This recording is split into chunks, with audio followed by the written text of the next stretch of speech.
We'll dive in. You good? Oh, okay. Okay. So are you ready? Because I will start right now if you're ready. Oh, yeah, I'm ready. Okay, cool. Okay, ready? Woo! Okay.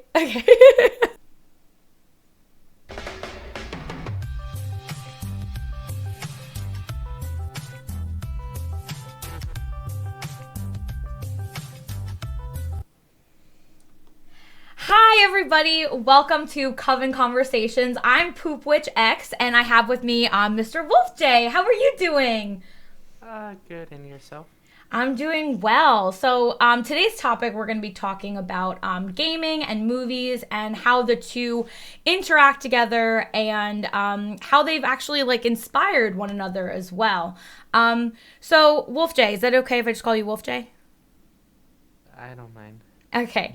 Um, what was like your first gaming experience? I probably have to say the original Sonic on the Sega Genesis.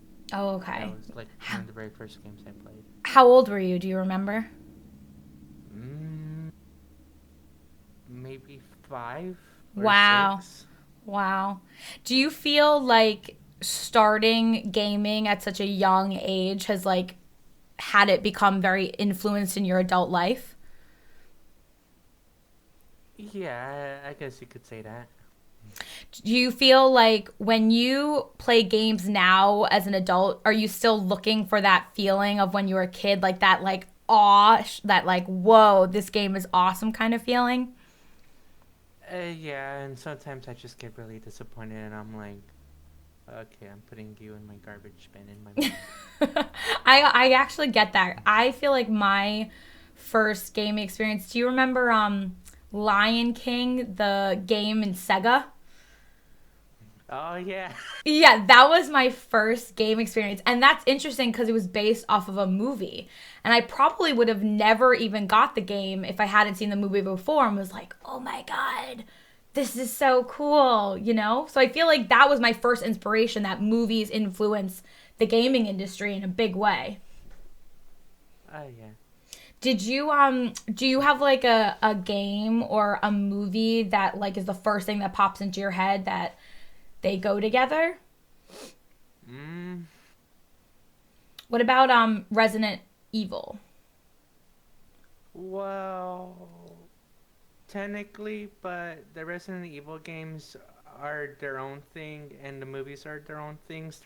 They're a whole separate like entity, and I wish that they correlated with one another. Where like, oh, you watch this movie and you play like one of the Resident Evil games, and it's like, oh, they reference a part from the movie, or the movie reference a part of the game, but it just So thinks that like they're both their own different things, but like similar kind of backstories, focusing on different characters and right. timelines.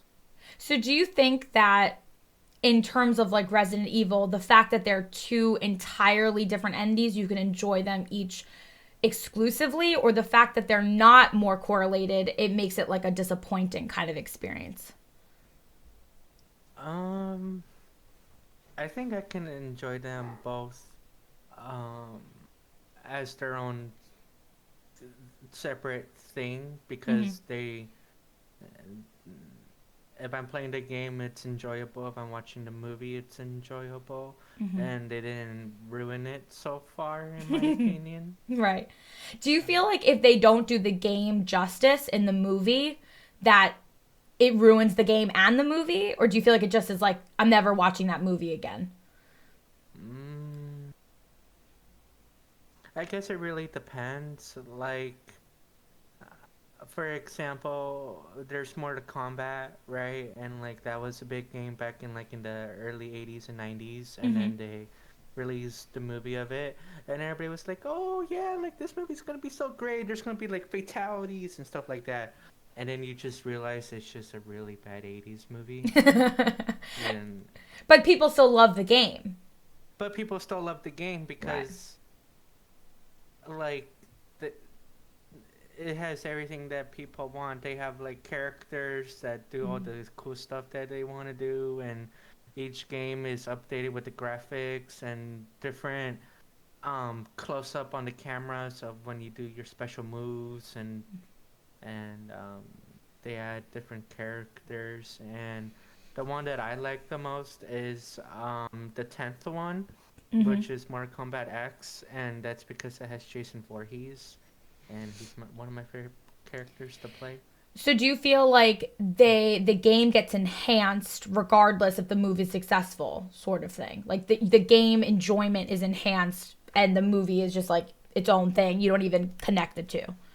Yeah, because when it comes to the movie, like the like the depending on the time era and the technology, uh, it can really affect the quality and entertainment of the movie, especially if it's like a director that has no idea what the game's about, or like they Mm. didn't have any really good information and they're just like, oh, we're gonna call it this game movie, and we're gonna change completely everything about it, and we're just gonna do it for the money, and we I don't feel care if like we upset the audience. well, that's what I was just thinking when you were talking about Mortal Kombat. I feel like so many of the times movies that are inspired off of a game, if they just decided to name it something else and just have it be an inspiration to the game, I feel like it wouldn't affect the fan so much. Like, have you seen the Silent Hill movie versus the game?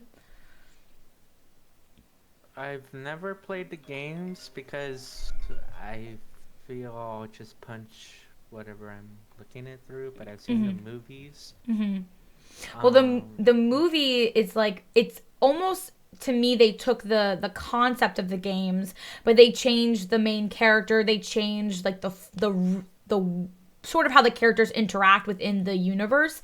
But for me, I feel like the game is a great game and the movie is a great movie. Like the movie actually did justice to the game, but they're really not like you wouldn't play Silent Hill and think you were and when you watch the movie that it's exactly the same. You know, the main character in the game is the father and the main character in the movie is the mother, which is like the uh, biggest change that they make. yeah, but I feel like they kind of did the game a little bit justice by Mhm. giving you that vibe you would when you would play it. You know, Mhm. like you're walking around in the game, you're watching the movie, and the character's walking around, and freaking Pyramid Head comes out of nowhere I know. and just starts So chasing good. the character, Well, I'm and so you're like glad. rooting for that character, Yeah. like to not get killed by Pyramid Head. I actually am glad that when they did incorporate the scary nuances of Silent Hill, they didn't shy away from Pyramid Head, who's like a beast of a monster. Like that is a hard thing to do it justice. You know what I mean? And I feel like they did all of the evil in the game justice. I just think that the story plays so differently than the mom who's frantically looking for her daughter and a father. It just feels like it's gives a different energy to it. You know what I mean? Yeah, and there is a couple of like movies based off games that I Mm-hmm. enjoyed, like Mm-hmm. Sonic the Hedgehog. Had a movie, Mm-hmm. and it was pretty entertaining. It could have been a little bit better, Mm-hmm. but like it was appealing to my eyes because, well, at first the the company made Sonic look really, really, really I terrible saw that. Yeah, it was and bad. really too realistic. But then Mm-hmm. the community was like, "We want Sonic," and then, well, they actually give us the Sonic that we wanted, and Right. I felt happy. Well, And I think that's great that they listened to their audience and that they weren't afraid. Do you know how expensive it must have been for them to basically reanimate the entire movie thus far that they had yeah, created? probably millions of dollars. Right. And they did it because they knew that if they didn't, it would look like a complete fumble on the animator's part. I mean, also, the original concept art was like horrible. It was like, Yeah, it was, what were they thinking? and His legs were the so long. like the movie was pretty entertaining, but like I just wish the plot was a little bit different because like it's Sonic, he's super fast, Hmm. and but at the same time I understand like he's from his own world and his from the different universe, and Mhm. but then he comes to planet Earth and he doesn't know anything about where to go. He just knows that based off the shirt of the guys that he saw. Mhm.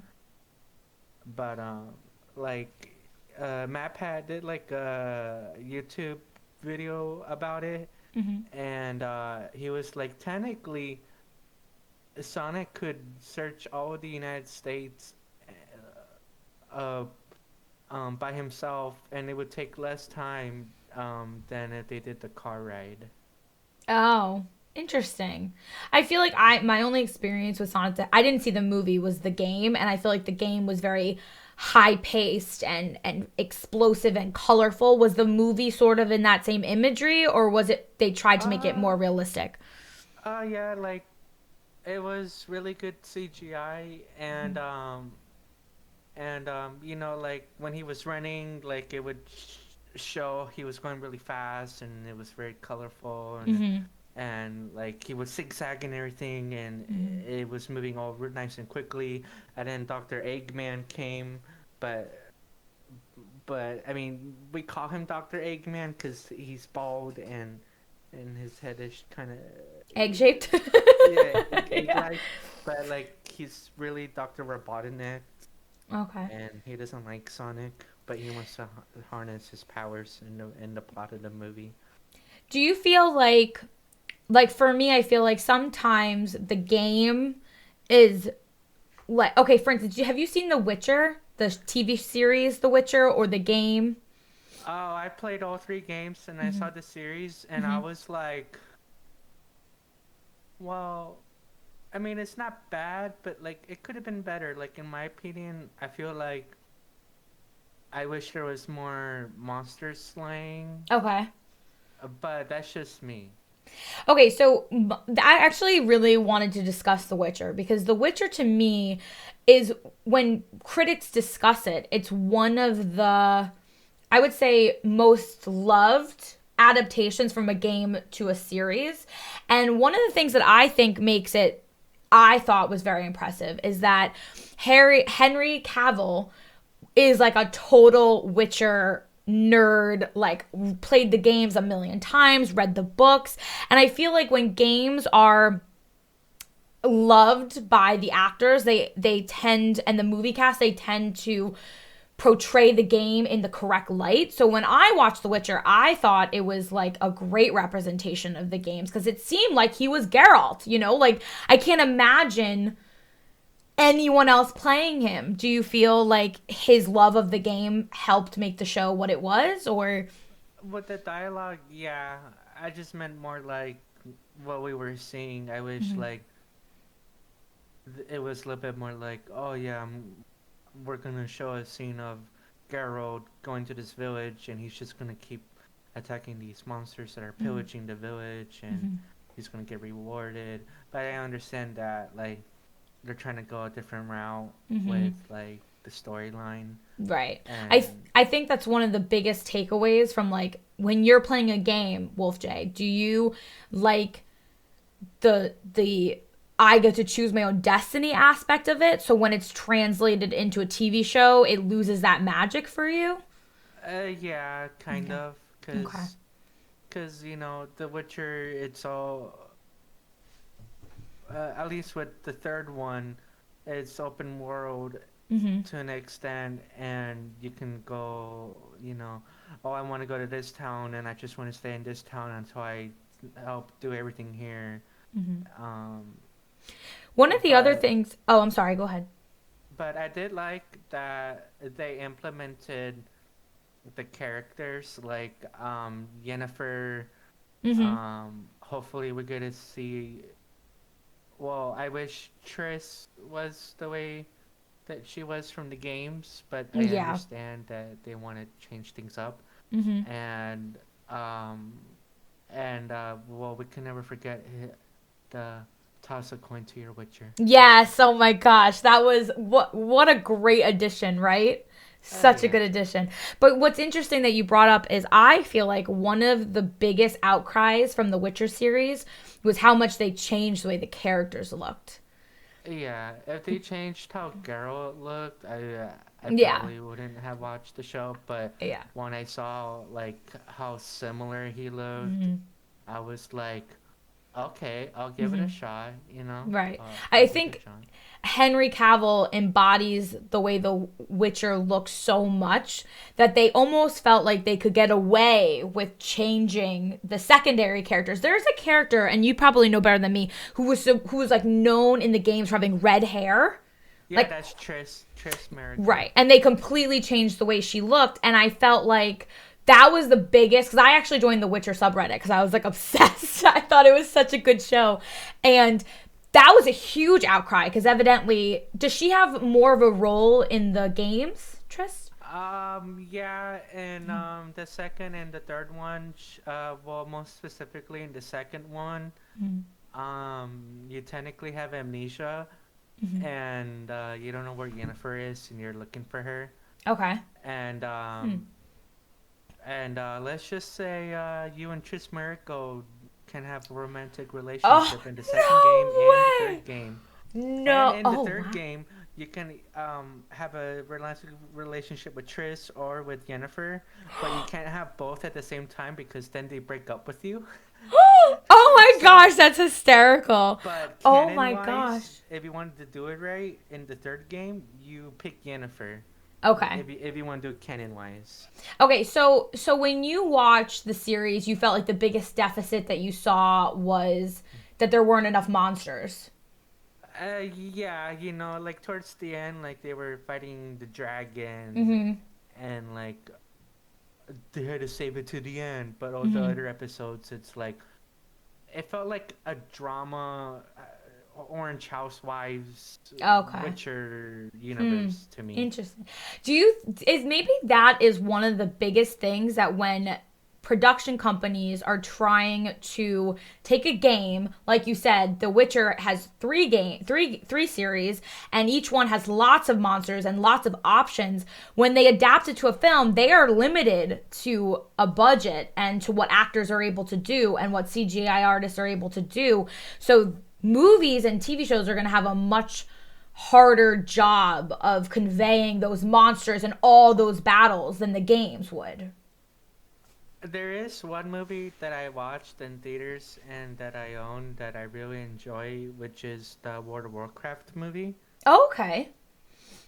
And like story wise, I'm not completely sure if they did it all correctly, Mm-hmm. but like all the characters, um, canon wise with like the universe made Mm-hmm. sense to me. Like we have Okay. the orcs, and then we got technically they are humans at the same time, but technically they aren't humans. Mm-hmm. Uh, you know, um, because they're in their own world called Azeroth, and like CGI wise and everything else, I felt like I was there, and they had Wow. a lot of great battles in the movie, and and Wow. I liked how they implement. There's like a child that gets born, and it's an orc, and it's the child that is uh actually in the World of Warcraft game. Like he's an NPC, and he continues on his story in the game, and I like the backstory of his family, and the little backstory of how the orcs and the Azeroth humans have this wide rivalry, um, but That's really interesting because as someone, I've only played WoW like a handful of times, and it's such an open world with so much lore.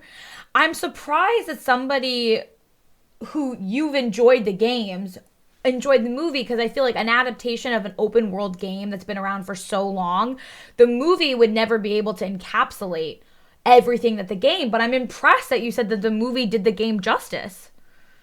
to an extent, yeah, because it's technically considered a prequel, but at the same time, it's not a prequel. Mm-hmm. It's really confusing, but But Did they I, incorporate like night elf hunters and of things like that into the movie? mm, no, they come on later on in the lore. Oh, wow. How interesting. Because to me, I feel like, in my opinion, I feel like things that are very cut and dry, like not so much The Witcher, but like maybe Lord of the Rings or something like that, where there's a very clear story, the characters have very determined outcomes. I feel like WoW is such a. It's so it like there's just a million options. I mean, I feel like your character could go in any direction. I mean, people have been playing it for like what, 20 years? Hasn't it been around for so long? Yeah, I started recently playing it last year. I was like, well, I want to try out this game. I never tried it. I had the capacity to play it now, Hmm. and Do you feel like games that are open world and you get to choose your own adventure or are always going to be more immersive than any film that adaptation that they can make? I think absolutely because when it comes to games, Hmm. you have all this imagination and technology that if there's a mistake, you can fix it on with a new update or a patch. Hmm. But when it comes to the movie, you only get one shot, and if people don't like it, you technically fail. And if you try to make a sequel, people are just going to laugh at you and That is a great point because it's like you, if you're producing a TV show or movie, you like you said, it's one shot, and if you either do it justice or you don't do it justice, and they don't really have any option in that, and it's all determined by how the people take it in and how they enjoy how they've portrayed their characters. That a lot of people love the gaming characters to a point where they feel like they've experienced that gaming character for so long and they've gotten to live through that character that when they see it portrayed by a person, it's very personal. You know what I mean? Like you want to see your character that you've loved and grown up with. You want to see them how you've envisioned them since maybe for years. yeah, given that with World of Warcraft, there's literally different combinations of characters you can make with all the classes and the different sides with the Alliance and the Horde. Like it, like you can people go, oh well, what's the point of you making new characters and it's just the same thing? Right. It really isn't Right. because with the different races in the game has their own different backstory and the Hmm. different classes have different quests and all that. You know But what? like main canon wise, it's Hmm. all the same. Right. Do you think But that's it's just important that they keep the canon the same and that they can change like little things around it, but to keep the main storyline the same? yeah, Okay. and that's one thing I liked about with the new Shadowlands update for a while was Hmm. that they continue on with the canon story, but everything else wasn't really changed. And um, there is another video game movie that I like Hmm. that not maybe not a lot of people have seen, which is Halo Forward Unto Dawn that got Huh. released on Netflix. I have And not that seen that yet. one Yep. and that one was graphics and CGI wise for the 1 hour that it was Hmm. like it wasn't the best, but it was also really cool because it's like a prequel kind of Oh, cool. Okay. So it told a because it story kind that you of hadn't seen yet. yeah, Okay. and they really showcased the Master Chief really well in my opinion Hmm. in that film, and they had so many options really when it came to the movie since when that movie came out, I think Halo 4 was a thing. Hmm. I'm not sure. I would have to look it up, but You know what's kind of interesting that you brought up is that like what movies can do that maybe a game can't do or they wouldn't do or they wouldn't bother doing is that they can do like you said like a prequel where that you get a whole backstory about the characters that you're used to playing and you're used to seeing how they exist in that time frame, but now you get to see a whole part backstory that maybe you never would have seen, and it almost makes the games more fun because now you're like, oh, they went through that and they experienced that, and now you almost understand the game more because they did that. yeah. And when it came with the Halo Forward Unto Dawn, The reason I say it's kind of like a prequel, it's a prequel to one of the main characters in the Mm-hmm. franchise. And it kind of shows like his little backstory of him being younger as a teenager. Mm-hmm. And the whole premise of the movie is they're at this academy and they're training to what they think is insurgents. So they think they're fighting other humans that just rebelled against the government and all that. But Mm-hmm. little do they know that they're fighting the Covenant. Interesting. And Wow. and Wow. For someone uh, like for me, I feel like I almost appreciate the movie side more sometimes than the gaming side. And I feel like would you be the opposite? You appreciate the gaming side more than the movie side or it all depends on what the movie or the game is. mhm. Um, The reason um, why I ask is cuz I feel like for me like for The Witcher for instance, I feel like I've watched, The Witcher being played. I've never personally played it, but I've seen hours of it being played. But when I watched the show, I felt like, especially Yennefer, I felt like her story being played out by that actress in particular was so moving and so disturbing almost that when I've seen her on the game, I don't get that emotional response that I got when I watched the story unfold like by a real life person. Do you know what I mean? yeah. Yeah, because I feel like games. That's the one thing. Do you have a game that you have played that like just pulls at your heartstrings and makes you feel the same way that like a movie could make you feel or a TV show could make you feel? Probably Crash Bandicoot. Oh, that's a sad game, Oh, sad? or like it pulls at your heartstrings. It makes you because like I've heard The Last of Us is a very popular game that makes everyone cry.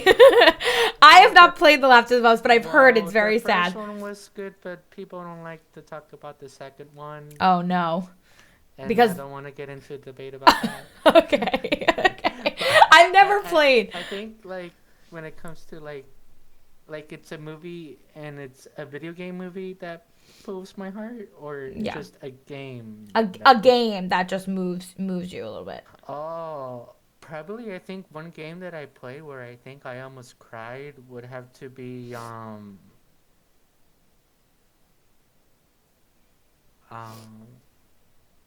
probably Halo Reach Okay. is Was one of it the games that made me want to cry towards the end. was it because the story was over, but because the story was so beautiful that you felt like moved by it? Well, like the it's a prequel to the first Halo, and it focuses on this own team of Spartans that Hmm. are on the planet Reach, and the planet is falling and being lost towards the Covenant, and they're trying to secure this doctor who has the AI for basically Master Chief, and basically um uh it's just like really amazing. Like you develop this story with these characters as you go on, and spoiler alert, I'm gonna spoil the game, but Okay. but I mean it's an old game, and if you haven't played it, well, Yeah, I'm sorry, spoiler too alert. bad. Spoiler alert. Um, you know, you play as your own. Like the thing that was cool about it was that you get to customize your character. You were generic character, and you were your own custom Spartan in a sense. Hmm.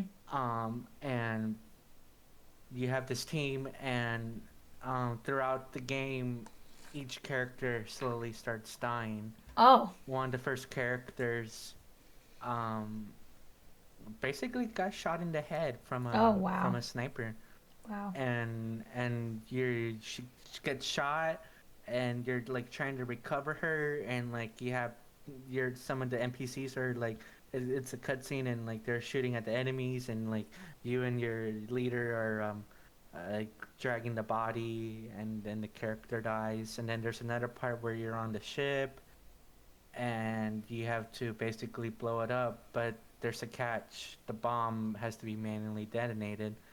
So there's this big guy called Jorge, and he's big and tough and really tall, and he grabs you and throws you out into space. Uh, And I was just like, no, Jorge, why? No, like, why? Why you had to sacrifice yourself? Let it be me. oh, Just let it be me. And then no.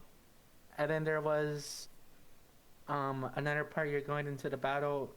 Uh, you're trying to escort. Well, there. It's after you found the doctor. There's this character that goes off and protects her, and then you and the two other last remaining characters have to try to evacuate towards the ship before it leaves you forever. Because the planet's completely overrun, and there's this big tank like mobilization vehicle called a Scarab, and it's pretty scary and can easily kill you. Hmm. So your leader gets in this. He was in. It's like a futuristic helicopter, and basically crashes into it and sacrifices himself so that you Oh. and your teammate can go. And and then finally, you have to get on this cannon and destroy the enemy ships, and so that the ship can launch off. And one of your last remaining teammates, called Emil, has the shotgun, and he's shooting all the bad guys, Wow. and he gets stabbed with the energy sword through his Wow. chest, and then it's just up to you, and you're finally in this area, and this objective says survive, and let's just say you don't make it out Wow. and you die. I think the And thing that's so sad about all that is that it sounds like you get really attached to your companions. Like it sounds like, yeah, maybe you even said you're like, why can't I be the one to get sacrificed? I don't want it to be Jorge, and I think that that's like really you get more attached to the people or the game the companions throughout the game that you are almost like just let it be me. That's like that's such a an intense emotion to feel for a game like that. That's yeah, amazing. and the last cutscene in the game is your helmet on the ground. Oh wow, that's so Yeah, with like, and it's like war torn and like yeah, there's like it's war smoke and torn, stuff. Oh broken, wow, and like there's like a flag, I think, and it's wow. waving, and it just shows like a mountain in the background. But before that, like you technically lose all your shields and you Hmm. die, Hmm. but then it shows the cutscene and all these elite soldiers come and they have their swords, and Yeah. you're like trying to battle them off and you don't have any more ammo and you're hitting them with a gun, Right. and well, they just stab you. And Wow. Wow. That's like really intense. I'm not even, I was listening to you and I'm like envisioning and I'm like, wow, that's like really, I don't think I want to play it. That sounds really upsetting. that's like one of my favorite games that's like an FPS that really Hmm. gets in my feels, Yeah. But I like cause that. I do like that though. I feel like a good game should make you feel something. Like it should elicit something. Otherwise, why do you even play it? You know what I mean? Like why even yeah. bother? But that sounds really intense and sad. It sounds What's a really game sad. that you played where you're like, no? Okay, Or honestly, probably I've talked about this before. I have two games that I love so much and they made me, well, yeah, well, Little Nightmares. I think Little Nightmares is when it ended, which I the second Little Nightmares is coming out in like 4 days, so I'm not going to spoil the ending of the first one, but you are like, what the F just happened? What's gonna happen? Where is this little cute girl going? What is going on? I mean, it was such a unique game to me. I was so in love with the way that the game looked, the imagery, the spooky, unsettled nature of it, that I really was very invested in like what the backstory was about why she was even on this ship, what was going on there.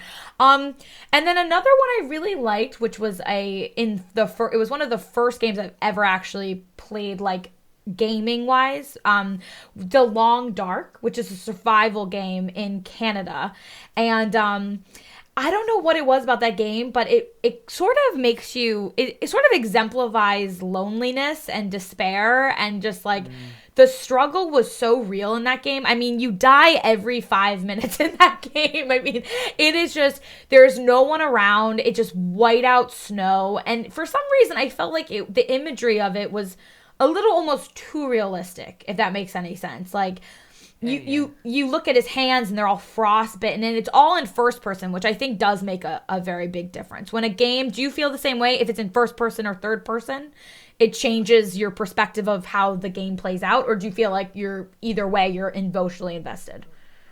Yeah, depending on the genre of game, uh, the camera angle really affects it.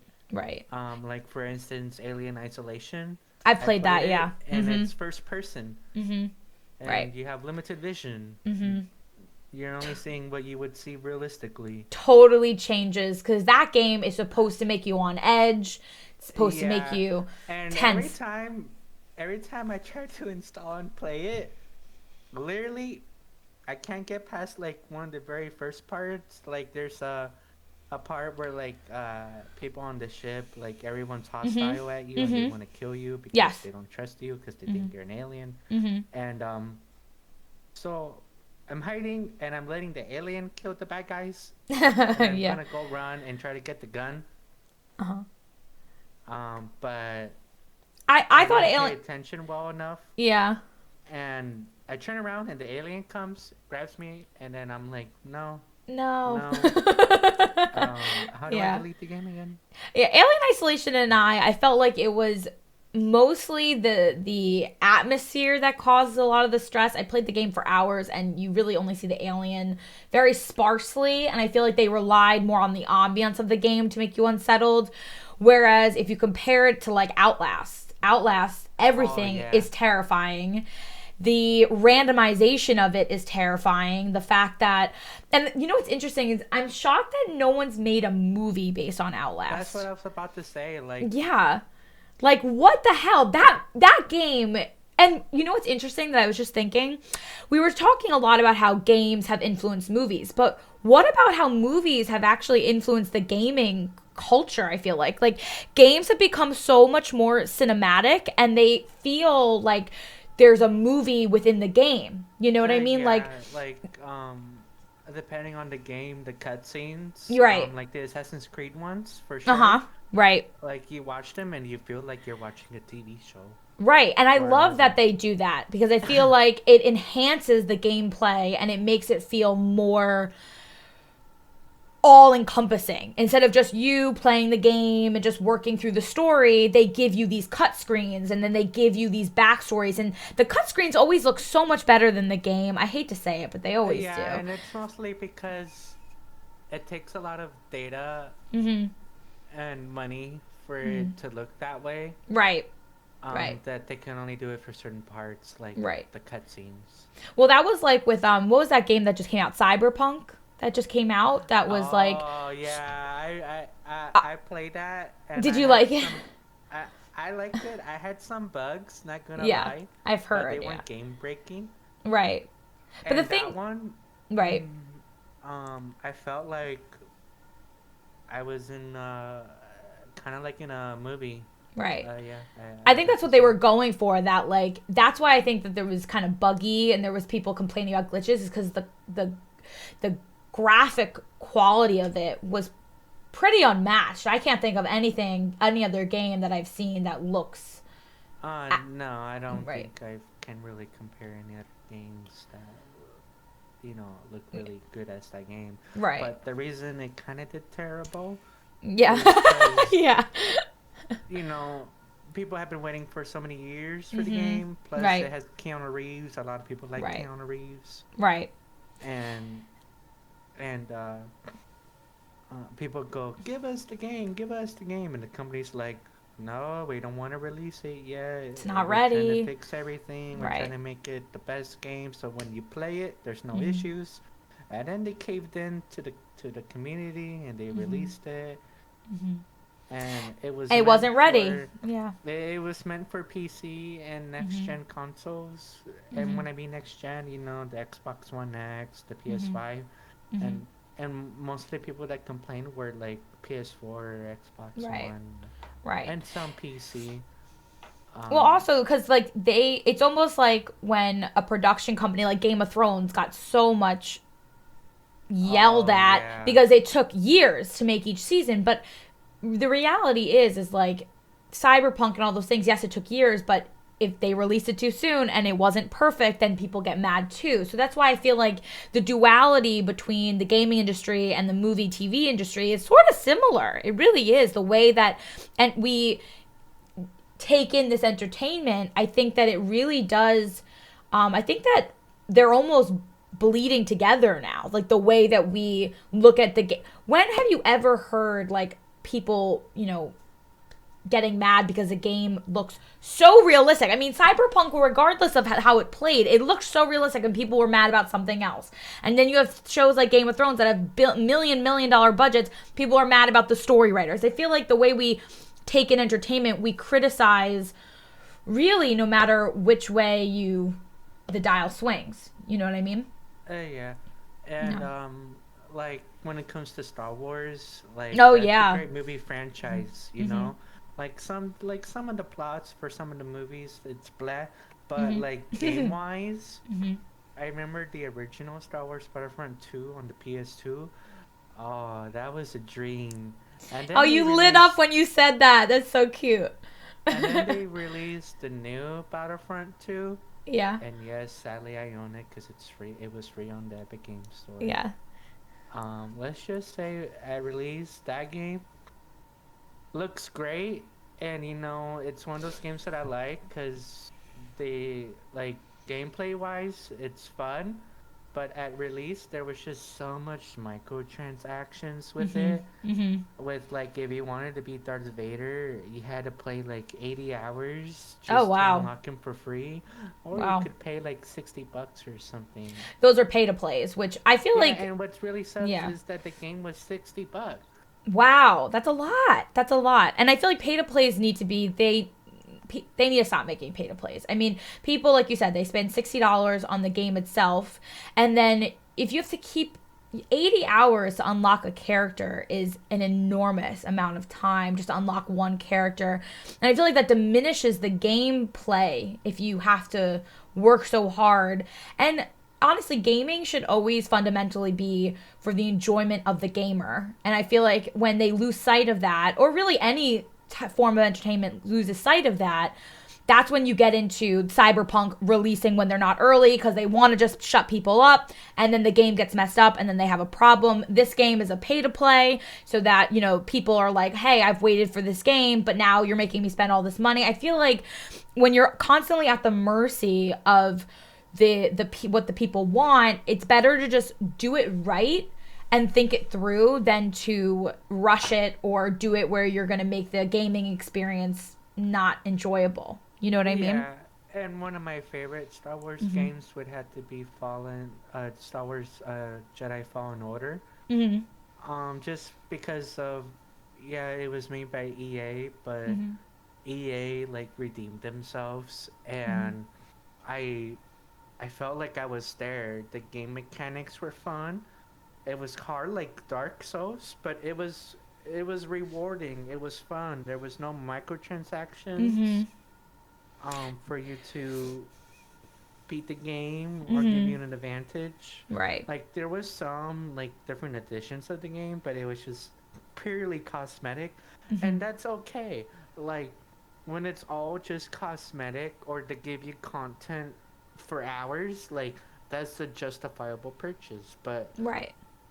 But Like a you know, DLC or something like that. for like the DLC, Right. You but pay like for the DLC, but then you get a ton more content from uh, that DLC. Yeah. yeah, Yeah. and there are some games in the past where they're like, oh, like you're gonna buy this thing and it's not gonna give you an advantage. I Mhm. remember I used to play Black Ops 3 in the day, and they had the battle royale mode. Mhm. They would always showcase DLC weapons, and to this day, it's still pay to win when it Right. comes to that game mode, because at the end of the day, that paid weapon is way better than a basic Right. weapon that you Right. can get. And they're always going to advertise for the ones you pay for because they want people. And listen, I don't think it's a problem for gaming companies to want to make more value out of their game than just the initial purchase price. But I think if you're making it so that you can only win the game by paying more money for the weapons and for perks, then your game is gonna it's gonna die. I mean, you've seen it, I've seen it. Games die out because Yeah. you just can't keep up with it. The meta keeps changing, the pricing keeps changing, and then people will go to something that's not as expensive. And then at the same time, like there's some games where it's a $6 game, and then, for example, there was this racing game, Need for Mm-hmm. Speed. Um, uh, you paid $60, and they said that they were going to add more content DLC wise with the Mm-hmm. season pass. Mm-hmm. And all they did after all these years was just add one car. That's all they've done. Wow. They just add Wow. one car. They're like, it's technically new content, and I'm like, it's not like. I think that You, when gaming companies do betas, that's the best use of getting information from their user base about what they want. Like when if they did a beta release, right? And you said there's a glitch here, there's a glitch here, this is buggy, there's too much bright lights, whatever they say the issues are, and then they could fix it in a beta and then re-release it in a full release. I think that is the best way for gaming companies should, and people get hyped up for pre-releases and betas. Like people get excited about those things. So I feel like Cyberpunk they didn't really do a beta release, right? um, I think they released it to like a couple big streamers one day before the full release, if I'm remembering correctly. And yeah, it there was no beta testing yeah. or alpha testing. And then a game That, that's expensive is like, dead I now, think the only testing they did was within the company itself with the people Right. who made the game. Right. And they're not gonna, yeah. I mean, it's hard to look at your own baby and say, hey, there's flaws in my baby. They should have done a pre release or an Yeah. early access. And I feel like so many companies, if they were to do that, would get the feedback they wanted, but not in a huge, massive scale. When you have 1 million people playing your game opening day, you're gonna get too much feedback. And then you're not gonna not know how to filter through all that. And Especially, like with the game Among Us, that game. what a Came, triumph that game was, Among Us, yeah, right? like, people started playing it last year, and the servers were just so terrible. It would take 20 minutes just for you and like two friends to Right. want to find a match because the servers weren't fixed. But then they're like, oh, we're actually popular, so we're gonna fix our free game. Right. Well, Among And Us is a triumph for the gaming industry because they stayed the course. They have had the same game for a very long time, and then their games inexplicably became very popular. And they were like, people were saying, change this, add this, do this. And they're like, nope, we are doing this. Clearly, we're doing something right. And I absolutely applaud them for not deviating from that. And look how successful they've been with a free game, you know? Another game that I like that's free that a lot of people give hate for is Fortnite. And the reason I like that one is because I like the graphic style. It's cartoony-ish look art. It's a shooting game, Right. but that game, like, at full release, like, it became really successful and popular because it was one of the first few games where they implemented the crossplay. And first, for those who don't understand what crossplay is, it basically means you can play that game no matter what platform. So this one, you could play it on the phone, on the computer, on your Switch. Well, Fortnite, I actually think Fortnite was like such a mega successful game to the point where I think Fortnite influenced everything, like not everything, but so like our pop culture, all these dances that the characters do on Yeah. Fortnite. They introduce these what do they call them, emoting at each other in other games. Well, they're called emotes, and yeah, I can see that. Like, and sometimes it's big influencers that are like, "Hey, I got this cool dance, and I want you to showcase it on the game," and that's fine. And like, I really like it because, like, when people go, "Oh, well, they have Marvel in it. Why they got Marvel in a stupid game like that?" And it's like, well, I think I it's think it was cool to play brilliant. that Yeah. character Yeah. in that game. Like, yeah, it doesn't make sense to have Iron Man in the game, but it's cool to look at it the way that they made it look. Honestly, it's more than cool. It's genius because what they're doing is Fortnite, which was like a mass sensation when it still is really. Yeah. But what's amazing about Fortnite is yes, the imagery it's the first that I know of, first person shooter game that like really is geared towards every age group. I mean, there's not blood and guts, and it's not super realistic. Like, you have other war games that are almost too realistic, and it's not Oh, appropriate for yeah. younger generations. And then you have Fortnite, and Fortnite influenced how, like you said, Marvel and these superheroes that are in movies and films were now incorporated into this game because of Yeah, its sheer popularity. especially spoiler alert, in the movie Avengers Endgame, we have Fat Thor playing Fortnite, in his little Yeah. house. But isn't that amazing how gaming, and that's why I thought this topic with you was so fascinating, because gaming industry influences the movie industry and vice versa, to the point where I feel like the lines between them as we move towards the future are going to get more blurred. I think Keanu Reeves is a perfect example.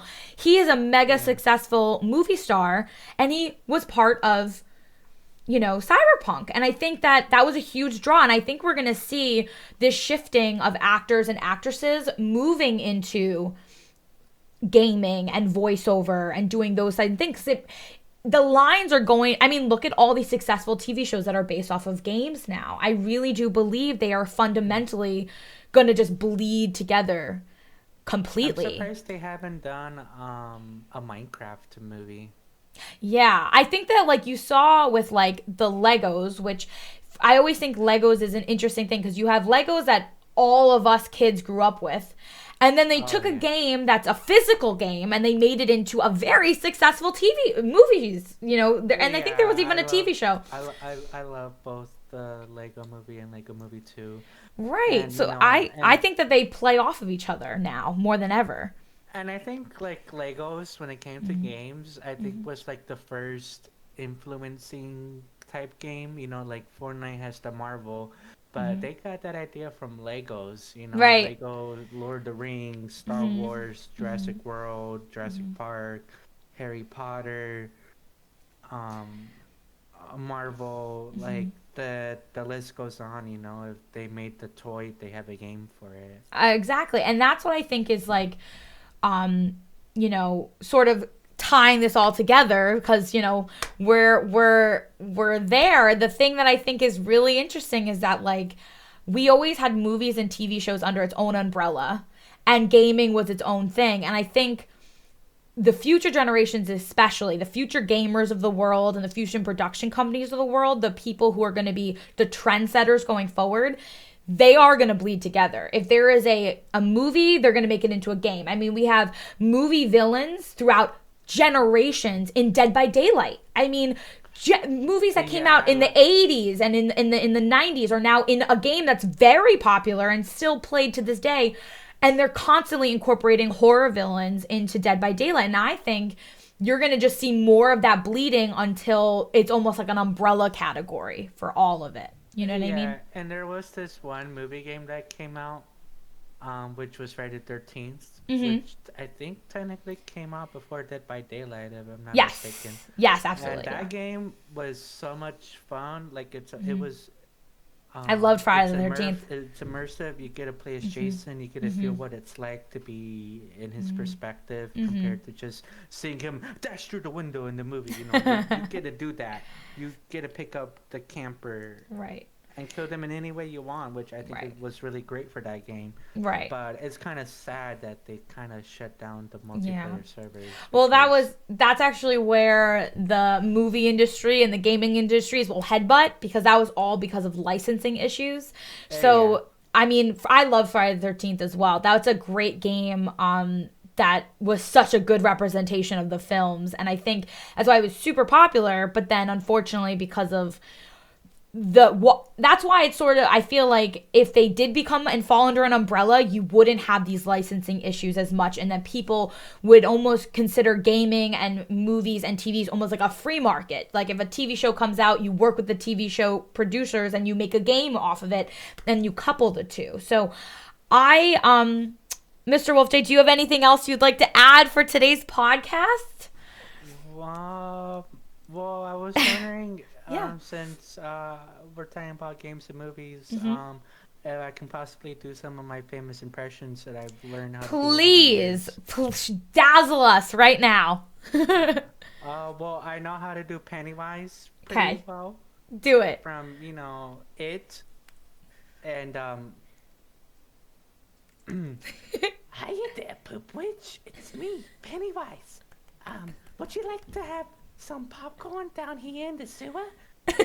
And I'm watching you on the Twitch. And then there's, yoo-hoo, it's me, Mario. Would you like some pizza? That was good. That one was really good. Oh my gosh. Wow. And another thing I wanted to add was, back to Fortnite, like, they added, like, all those stances and moves, and I started playing different games, like, Black Ops 3, and, like, they implemented their own battle pass, and they implemented all these emotions and, skins, and then Apex, came out, and that was kind of inspired by Right. Fortnite and Overwatch, and they Right. had their own pass and skins and everything. And I don't know, like, it was really interesting talking about this kind of stuff because it's It not was. something I always get to do. Oh yeah. No, I think that this is a topic that can be talked about because I feel like as you and I are on the Twitch platform, guys, this is twitch.tv/Mr_Wolfs_J, who is my co-caster today. And this topic I would love to discuss further with you in a future episode if you'd like to join me again. And it really, Sure, I mean, we're so passionate about it because we're both in the gaming industry, in the entertainment industry. And I think this topic can go forever. It really can. There's so many different things to extrapolate on, and I think that we just touched upon it today, but I think that there's definitely more that we can talk about in the future. Yeah, I mean, you know how to contact me, so Okay. Thank you so much, Wolf J. message me and be like, Get on here right now. be like, hey, I'm thinking this day of this month, and I'll be like, I'll check my schedule. You got it. Thank you so much for joining us, Wolf J. This was an awesome conversation, and I hope you had fun. Thank you so much. I appreciate you. Thank you. Yeah, thanks. Bye. So guys, that concludes episode 1 of our first Coven conversations with Mr_Wolf_J, who is a fellow Twitch streamer. I hope you enjoyed the content, and I hope that you have the best rest of your day. Please feel free to check out my Twitch channel, which is twitch.tv/PoopWitchX. And YouTube is also under PoopWitchX as well. Thank you so much for joining us today, and I hope you had a blast.